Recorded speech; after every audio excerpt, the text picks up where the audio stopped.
They say your life flashes before your eyes when you're about to die. That's a lie.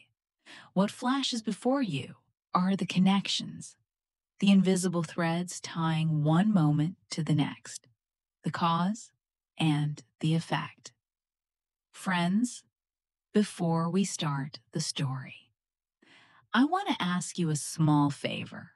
If what you hear resonates with your heart, please subscribe to the channel and hit that like button. And in the comments, let me know what city or state you're listening from. It always warmed my spirit to see how many of us are out there. Enjoy the story. Lying on the cold hardwood floor of my home office, cradling my newly broken arm, I didn't see my life. I saw the thread. I saw it stretching from the arrogant smirk on my son-in-law Marcus's face, all the way to the federal indictment that was now inevitable. He thought he was teaching me a lesson. He was just starting the timer on his own destruction. There are 1,432 seconds in 23.8 minutes. That was the lifespan of the lie he called his life. And it had just begun. Let me be precise. It was 7:32 p.m. on a Tuesday. The scent of my famous oxtail stew still hung in the air, a comforting smell now forever tainted. I was in my home office, a sanctuary I'd built away from the noise of family life. For 10 years, I was Amina Johnson, lead forensic accountant for the state's Financial Crimes Unit. I took down men far smarter and more dangerous than Marcus Jones. I retired to be a full-time mother to Chloe, to be a grandmother, but the skills never leave you. They just sleep. And Marcus, with his flashy watches and his condescending pats on my shoulder, had woken the beast.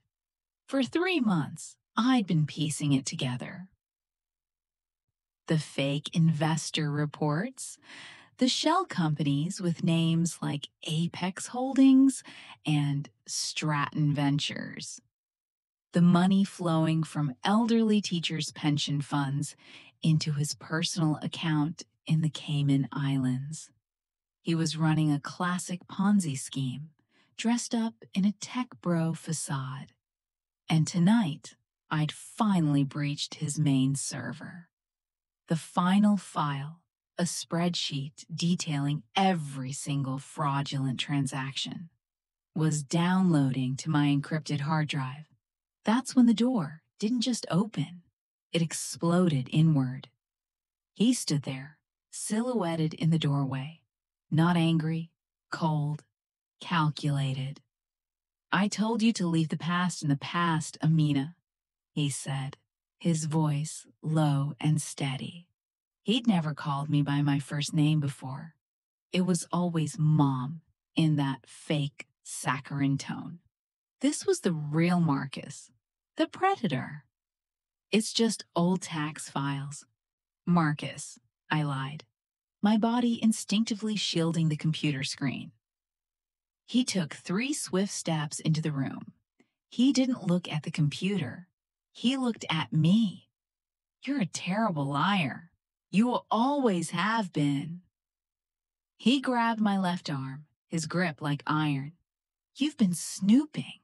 I can smell it on you, the desperation." "Let go of me," I said, my voice surprisingly steady.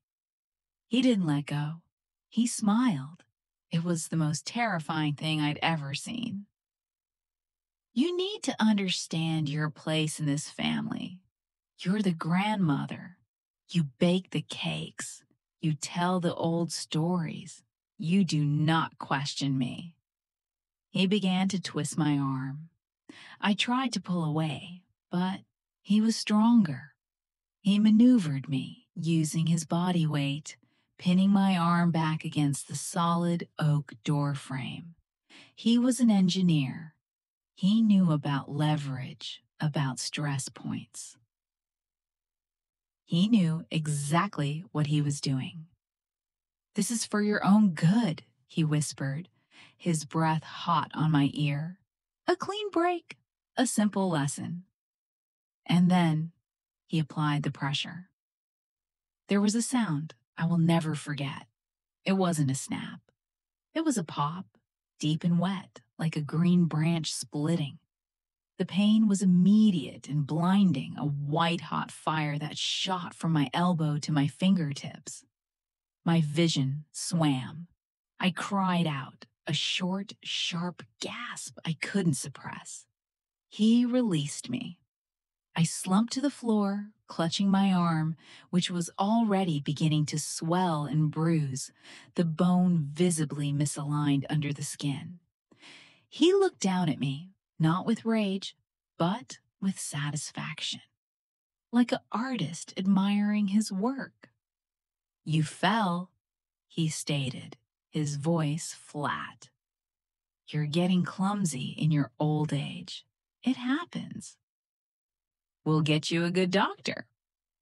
And then he turned and walked out, closing the door softly behind him.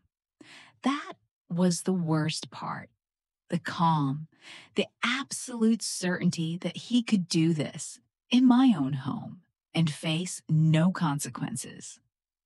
I don't know how long I lay there. The pain was a universe unto itself. But through the haze, I heard them. Chloe's frantic voice. "Marcus, what happened?" "I heard a crash." His voice, dripping with manufactured concern. "It's your mom, baby. She took a bad fall. I think she broke her arm. We need to get her to the hospital." The door opened again. Chloe's face, pale and terrified, appeared. "Oh my God, Mom!" She rushed to my side. Marcus was right behind her, his face a perfect mask of sympathy. He helped me to my feet, his touch now gentle, supportive. The hypocrisy was nauseating. "Easy now, Amina," he said, loud enough for Chloe to hear. "We'll get you fixed up." They led me to the kitchen, sitting me down at the very table where, an hour earlier, we had been laughing. He fashioned a makeshift sling from a tea towel, his movements efficient, practiced. Chloe was crying, her hands fluttering nervously. "How did this happen?" she kept asking. "The rug in the office," Marcus said, not even looking at me. "It's curled at the corner. I've told her about it a dozen times. She must have caught her foot." I looked at my daughter. I saw the doubt in her eyes, the flicker of suspicion. She knew I was careful. She knew I was agile for my age. I still practiced yoga twice a week, but I also saw the greater force at work, her love for him, her dependence on the life he provided. The doubt was crushed under the weight of her need to believe him. She nodded slowly, accepting his story. "Oh, Mom," she sighed, the suspicion gone, replaced by pity. "You have to be more careful." In that moment, as my daughter chose her husband's lie over her mother's truth, something in me solidified. The pain in my arm became a focal point, a burning coal of resolve. I was alone, but I had been alone before. In courtrooms facing down slick corporate lawyers with billions on the line, I had been alone. And I had won. While Chloe fussed over me and Marcus called his personal doctor, another lie, I was sure, I did a systems check. The file had finished downloading. My hard drive was safe. My mind, despite the agony, was clear. The plan, half formed for weeks, clicked into place with the finality of a vault door closing. My phone was on the table. With my good hand, I picked it up under the guise of adjusting the ice pack Chloe had given me. My fingers, slick with cold condensation, moved with a life of their own. I opened the encrypted email app. The file was pre-attached. The subject line was pre-written. Project Hummingbird, live. Hummingbird, our old code from the AG's office. A case so sensitive, so time-critical, it required immediate, silent deployment. The recipient was one, David Rosenberg. David and I had started together. He was the field agent to my forensic pencil pusher. We trusted each other with our lives on more than one occasion. He was now the special agent in charge of the local FBI white-collar crime division. He'd been waiting for this email. I hit send. The wait was the longest 10 seconds of my life. Then, my phone vibrated. A single, silent pulse. A new email. The sender was a random string of numbers. The subject line was one word. Acknowledged. ETA 24 AM. I looked at the clock on the microwave. 7:36 p.m. The countdown was official. 24 minutes. I had to keep them here. I had to make them watch. I let out a soft moan, letting my body slump. I feel dizzy, I whispered. I don't think I can move. Chloe's face filled with fresh panic. Just sit still, Mom. The doctor is on his way. Marcus watched me, his eyes narrowed. Was he buying it? I let my gaze go slightly unfocused, let my hand tremble as I reached for a glass of water. I leaned into the role of the shocked, frail victim. It was the performance of my life, and the curtain was about to rise. The first 5 minutes were the hardest. The adrenaline was fading, and the raw, throbbing agony in my arm was becoming the only thing I could feel. Each pulse of pain was a second ticking down on Marcus's freedom. I used it. I focused on it. I let it fuel the cold fire in my belly. I had to be still. I had to be the picture of pathetic vulnerability. Marcus was pacing now, playing the part of the concerned son-in-law to perfection. He made a show of calling his doctor again, putting it on speakerphone. Robert, it's Marcus. My mother-in-law had a nasty fall. Yes, a break, I think. We're at her house now. He gave the address. My address, with a sense of ownership that made my skin crawl. There was no Robert. There was no doctor coming. It was all theater for Chloe's benefit, a way to control the narrative and buy time until he could figure out how to spin this to his advantage permanently. Chloe was clinging to his every word. Her faith in him a brittle thing that was starting to crack under the weight of my silent suffering. Shouldn't we just call an ambulance, Marcus? She asked, her voice small. And have her sit in a crowded ER for hours, he countered smoothly, putting an arm around her. No, baby. Robert is the best. He'll come to us. He understands discretion. The word discretion was a threat aimed directly at me. He was telling me he could make this whole thing, including my broken arm, disappear. He thought he was reassuring me. He was just adding another charge to the docket. 15 minutes left. The file I'd sent to David wasn't just a spreadsheet. It was a guided tour of Marcus's criminal enterprise. I'd included an executive summary written in the dry, precise language of a federal affidavit. I'd mapped the flow of funds from vulnerable retirees to his offshore accounts. I'd linked shell company documents to his home IP address.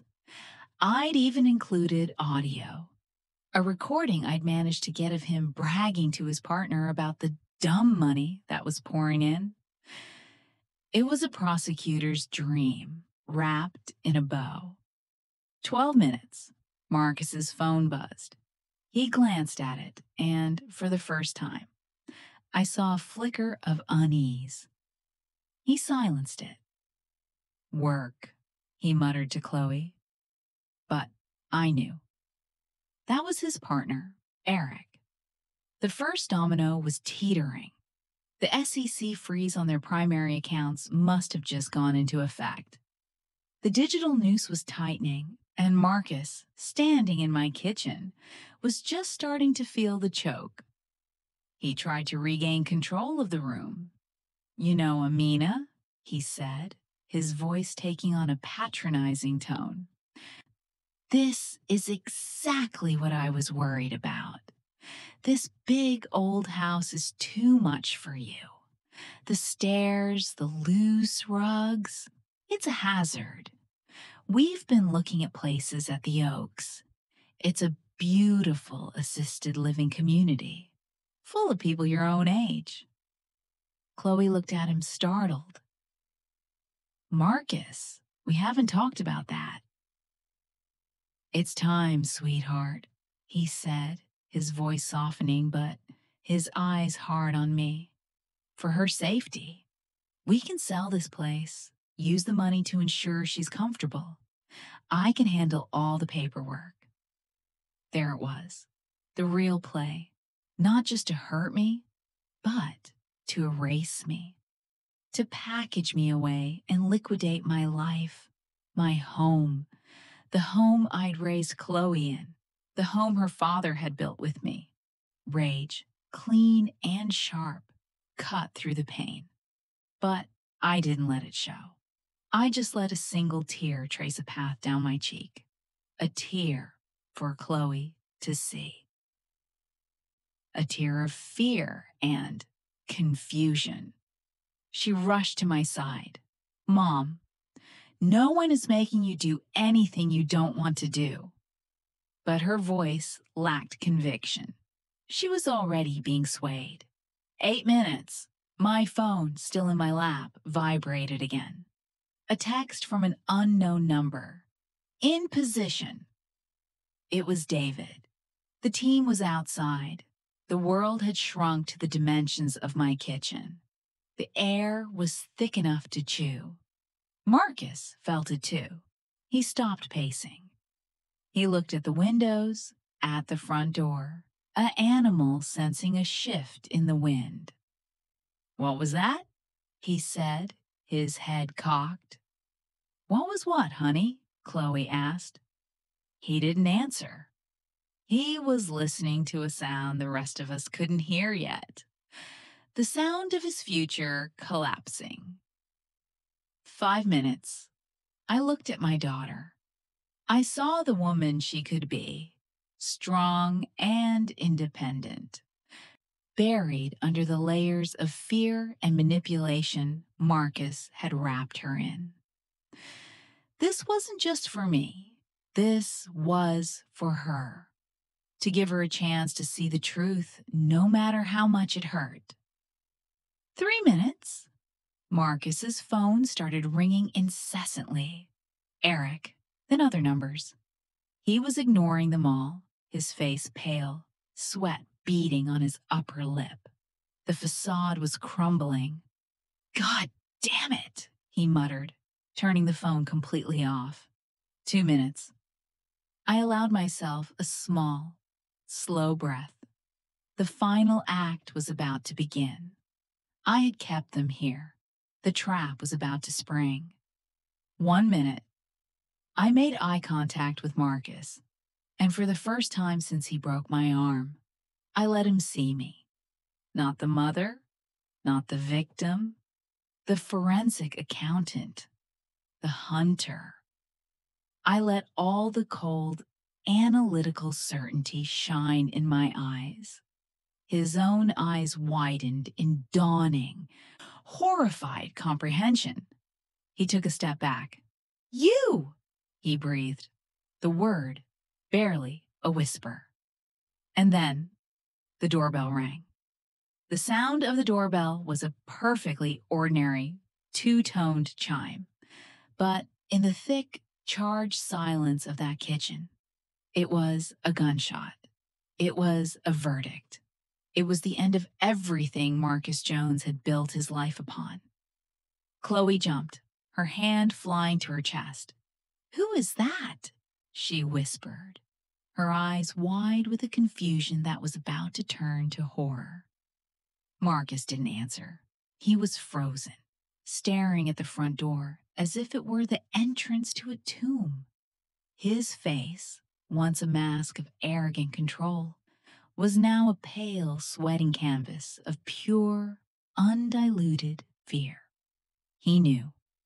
On some deep, primal level, he finally understood that he hadn't been fighting a feeble old woman. He'd been trying to outmaneuver a force of nature. And he had lost. "Don't answer it!" he finally rasped, his voice strangled. But the command was weak, useless. The performance was over. The truth was on the other side of that door, and it was not asking for permission to enter. I was the one who moved. Slowly, deliberately, I pushed back my chair and stood. The pain in my arm was a distant echo now, drowned out by the roaring symphony of justice in my ears. I walked to the door, each step measured, each step a lifetime in the making. I could feel Marcus's terrified gaze burning into my back. I could hear Chloe's confused whimper. "Mom, what are you doing?" I reached for the doorknob. It was cool and solid in my hand. I took one last deep breath, savoring the final second of the world as Marcus knew it. Then I turned the knob and pulled the door open. There they stood, backlit by the evening sun. Two figures in dark blue windbreakers with FBI stenciled in stark yellow letters across their chests. A man and a woman. Their posture was ramrod straight. Their faces were neutral, professional, and utterly impassive. They were not here to negotiate. They were here to execute. And standing just behind them, his own face a grim mask of purpose, was David, my old partner. He gave me the slightest of nods, a silent communication that spanned decades of trust and shared battles. The message was clear. It's done. The female agent, her eyes sharp and missing nothing, held up a leather-wrapped badge. "I'm Special Agent Miller. This is Special Agent Carter. We're looking for Marcus Jones." I didn't need to answer. I simply stepped aside, pulling the door wider, granting them a full, unobstructed view into my home, into the heart of Marcus's empire of lies. The scene that greeted them was a perfect tableau. The elegantly set dinner table, the half-eaten meal, Chloe's tear-streaked face, and Marcus, standing rigid in the center of it all, a statue of impending doom. Agent Miller's eyes locked onto him. Marcus Jones? He said nothing. He couldn't. His mouth opened and closed, but no sound emerged. He looked like a fish gasping on dry land. Agent Carter took a step into the room, his voice calm, flat, and legally absolute. "Marcus Jones, you are under arrest for multiple counts of wire fraud, securities fraud, and money laundering." He began the Miranda rights, the familiar, rhythmic cadence of the words, a stark contrast to the chaotic horror unfolding in the room. You have the right to remain silent. Anything you say can and will be used against you in a court of law. As the agent spoke, Marcus seemed to shrink. The expensive suit that had once made him look powerful now seemed to hang off him, a costume that had lost its magic. His shoulders slumped. The carefully constructed persona of the successful entrepreneur evaporated, leaving behind a small, terrified man facing the consequences of his own greed. "This is a mistake," Chloe finally shrieked, finding her voice. She rushed forward, placing herself between the agents and her husband. "You can't do this. My mother fell. He was helping her. This is some kind of misunderstanding." Agent Miller's gaze was pitiless. "Ma'am, step aside, please. This is not a misunderstanding. We have a warrant for his arrest based on evidence provided to our office." "Evidence? What evidence?" Chloe cried, turning to look at me, her eyes pleading for me to join her in this fantasy, to deny this nightmare. "Mom, tell them. Tell them this is crazy." I looked at my daughter, my heart a fractured thing in my chest. This was the part I had dreaded, the collateral damage of my justice. "The evidence is in the computer in my office, Chloe," I said, my voice quiet but clear, carrying through the room. "The computer he broke my arm to keep me away from. It's all there. The fake companies, the stolen pensions, everything." The look on her face. It was the most painful thing I have ever witnessed. It was the shattering of her entire world, the foundation of her marriage, her security, her identity. It all crumbled to dust in that single moment. Her eyes widened in horrified comprehension as she looked from my determined face to my broken arm in its sling to her husband's guilty, crumbling form. The pieces, finally, catastrophically, fell into place. She stumbled back from him, a raw, guttural sound escaping her throat. You did this to her," she whispered, the question hanging in the air like a ghost. Marcus finally found his voice, a desperate, wheedling tone. "Chloe, baby, no! They're lying. She's lying. She's senile. She's confused. She set me up." But it was too late. The truth was too bright, too brutal to deny. Chloe's face twisted in revulsion. She wrapped her arms around herself, as if to hold her broken life together, and said nothing more. Agent Carter moved forward, pulling a set of cold steel handcuffs from his belt. The metallic click-clack as he secured them around Marcus's wrists was the final, definitive sound of his downfall. They were tight and unforgiving. They were real. As they led him away, he looked back at me over his shoulder. There was no anger left in his eyes, only a hollow, bottomless terror. He was a man staring into the abyss of a federal prison sentence, and he knew, with absolute certainty, who had pushed him in. The front door closed behind them. The silence they left behind was heavier than any noise, filled with the wreckage of a family and the echo of a lie that had finally run its course. The silence they left behind was a physical presence in the house. It was heavy, suffocating, filled with the ghost of Marcus's screams and the echo of Chloe's shattered faith. She had collapsed into a chair at the dining table, her body trembling with violent, silent sobs. She wasn't crying for him anymore. She was crying for herself, for the life she had lived, for the love she had given, for the person she had trusted with everything.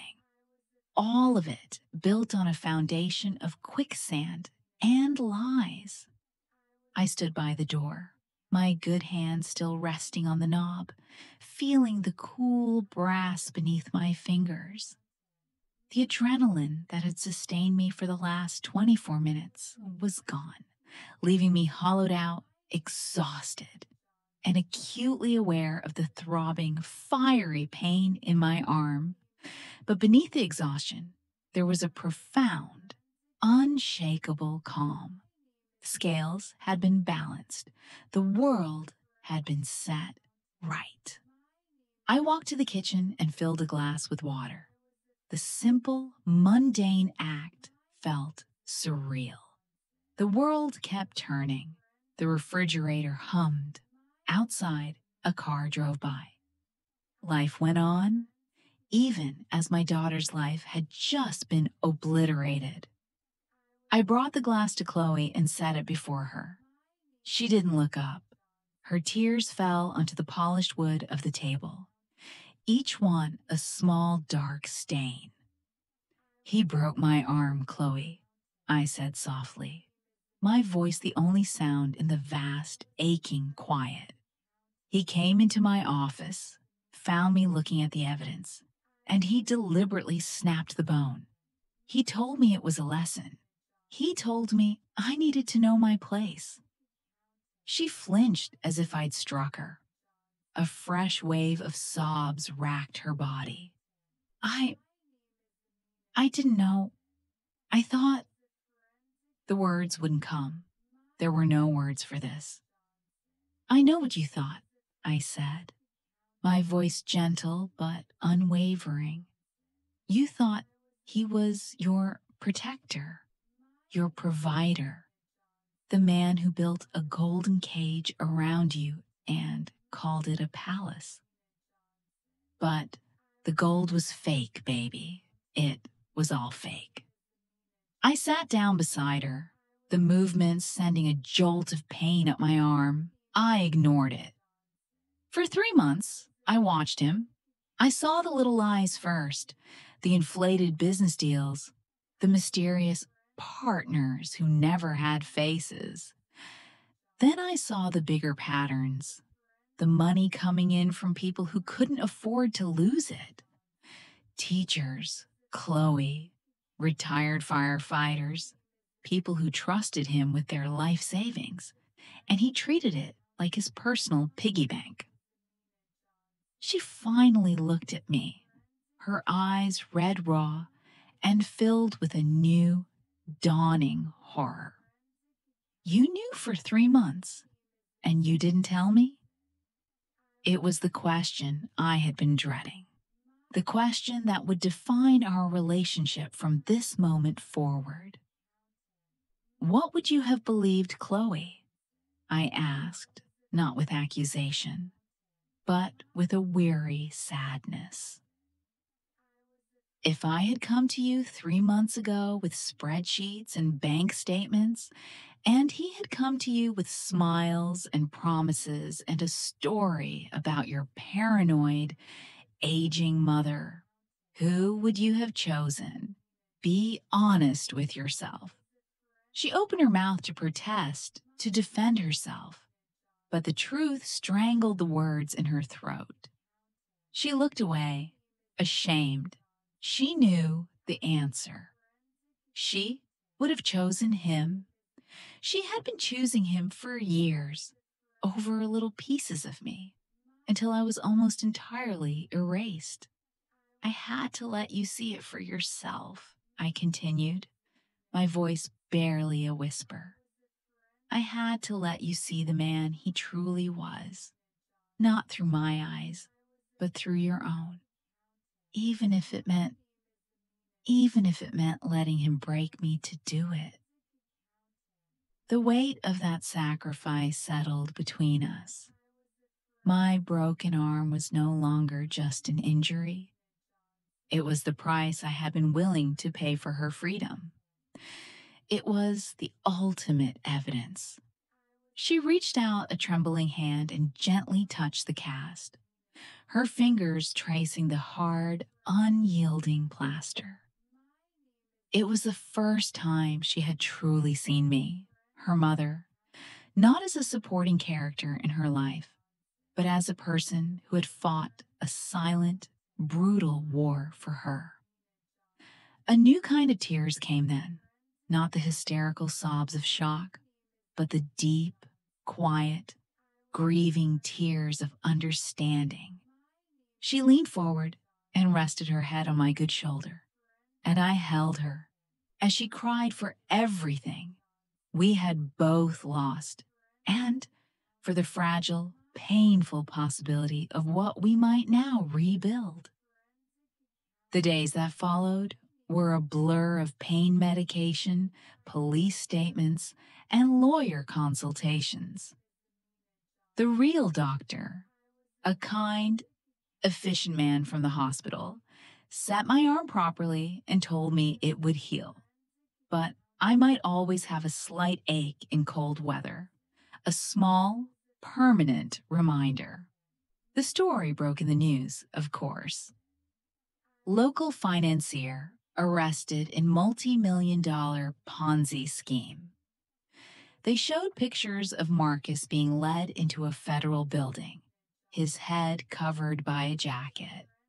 They interviewed his victims, the retired teacher from Ohio who lost her entire pension, the elderly couple who had to sell their home. Seeing their faces, hearing their stories, was a different kind of pain.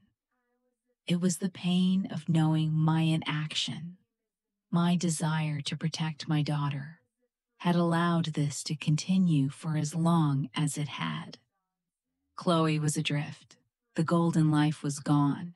The house, the cars, the bank accounts, all frozen or seized by the government. She moved back home with me into her old bedroom, a 30-year-old woman starting her life over from scratch. The first week, she barely spoke.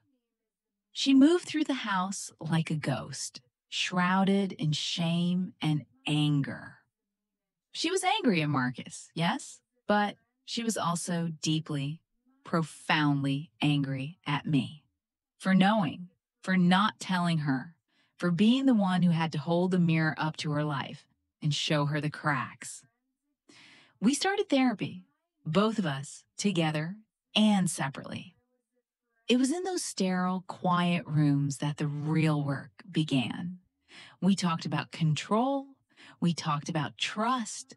We talked about the subtle, insidious ways Marcus had isolated her from me, making my concerns seem like the ramblings of a jealous, lonely old woman.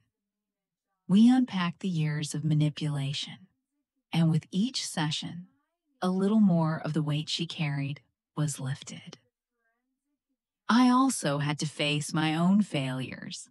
My therapist, a sharp woman named Dr. Evans, didn't let me off the hook. "You took ultimate action, Amina," she said, "but you took it alone. You became the judge, jury, and executioner in your family. You have to ask yourself, was there a point before the breaking point where you could have reached out?" I had to admit there was. My own pride, my own certainty that I could handle it myself, my fear of my daughter's rejection. They had all been factors. Justice had been served, but the path I took to get there had left deep scars on the person I loved most. The turning point came about a month after the arrest. A letter arrived for Chloe from the U.S. Attorney's Office. They wanted her to testify. She was terrified. She didn't want to face him. She didn't want to see the evidence laid bare in a cold, public courtroom. That night, we sat at the same kitchen table where our world had ended. "I can't do it, Mom," she whispered, her face pale. "I can't." I took her hand. "You can," I said, "because you're not the woman he married anymore. That woman was kept in the dark. You are a woman who knows the truth. And your testimony isn't for him. It's for the teacher from Ohio. It's for the retired firefighters. It's for you. To take back your voice, to stand in the light and say, 'I see you for what you are, and I am not afraid.'" She looked at me for a long time, and I saw a flicker of the steel that I knew was in her, the strength she had inherited. She nodded slowly. "Okay," she said. "Okay, I'll do it." The trial was its own special kind of hell. But Chloe was magnificent on the stand. She was calm, she was clear. And when the defense attorney tried to paint me as a manipulative schemer, she shut him down with a ferocity that made me want to cheer. "My mother," she said, her voice ringing through the courtroom, "is the bravest person I have ever known.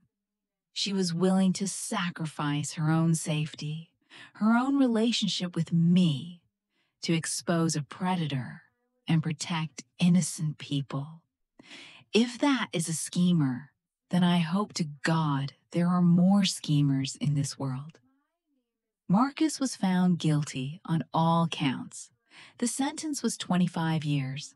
He looked small and insignificant in his prison jumpsuit, a far cry from the giant who had dominated our lives. As they led him away, he didn't look at me. He had nothing left to say. Afterward, outside the courthouse, Chloe stood in the sunlight, taking deep, shuddering breaths. It was over. The legal part, at least.